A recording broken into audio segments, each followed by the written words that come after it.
8 दिसंबर 2024 को अबू मोहम्मद अल जुलानी की अगुवाई में एचटीएस ने राष्ट्रपति बशर अल असद को सीरिया से खदेड़ दिया था। असद सीरिया छोड़कर मॉस्को भाग गए थे, लेकिन इधर मौका पाते ही इजराइल ने सीरिया पर जमीन और आसमान से हमले शुरू कर दिए थे। गोलन हाइट्स होते हुए इजरायली सेना सीरिया की जमीन पर घुस आई थी और अपनी सुरक्षा का हवाला देते हुए उसने यूएन के बफर जोन पर भी कब्जा कर लिया था। और अब आईडीएफ यही नहीं रुकी, बल्कि वो बफर जोन से आगे बढ़ते हुए सीरिया के काफी भीतर पहुंच गई है। कई मीडिया रिपोर्ट्स में ये दावा किया गया कि इजरायली टैंकों को सीरिया की राजधानी दमिश्क से महज 25 किलोमीटर की दूरी पर देखा गया है। आपको बता दें कि सीरिया के गोलन हाइट्स की करीब 1200 स्क्वायर किलोमीटर की जमीन इजराइल पहले से ही कब्जा करके बैठा हुआ है और अब आईडीएफ सीरिया के और भीतर घुस गई है। हालांकि इसको लेकर इजराइल का कहना है कि वो अस्थायी रूप से सीरिया में मौजूद है, सही समय आने पर वो सीरिया से बाहर निकल जाएगा।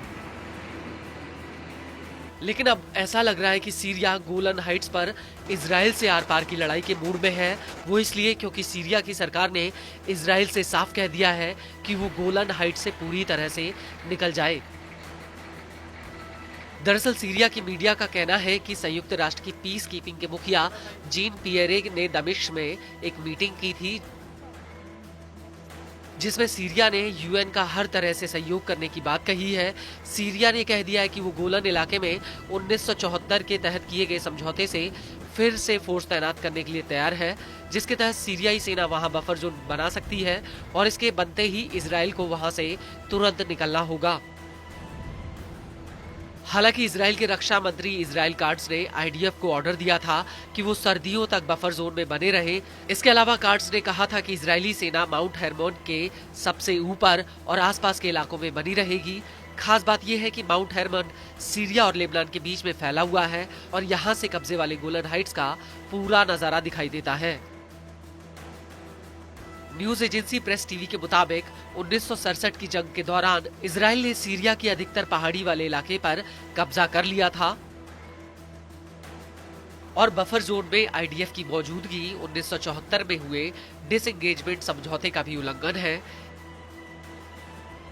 इस सब के बीच आपको ये भी बता दें कि इजराइल ने बड़ी ही प्लानिंग से सीरिया में अपने पैर मजबूत किए हैं, क्योंकि एक तरफ जहां आसमान से आईडीएफ के जेट्स आग बरसा रहे थे, वहीं दूसरी तरफ जमीन से आईडीएफ के टैंक सीरिया की जमीन पर कब्जा करते हुए जा रहे थे।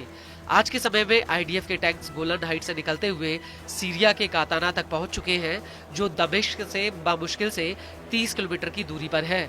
लेकिन हैरान करने वाली बात यह है कि आईडीएफ की इस कार्रवाई पर उस वक्त एचटीएस ने चुप्पी साध ली थी और एचटीएस के मुखिया जुलानी ने ये तक कह दिया था कि सीरिया एक और युद्ध नहीं चाहता।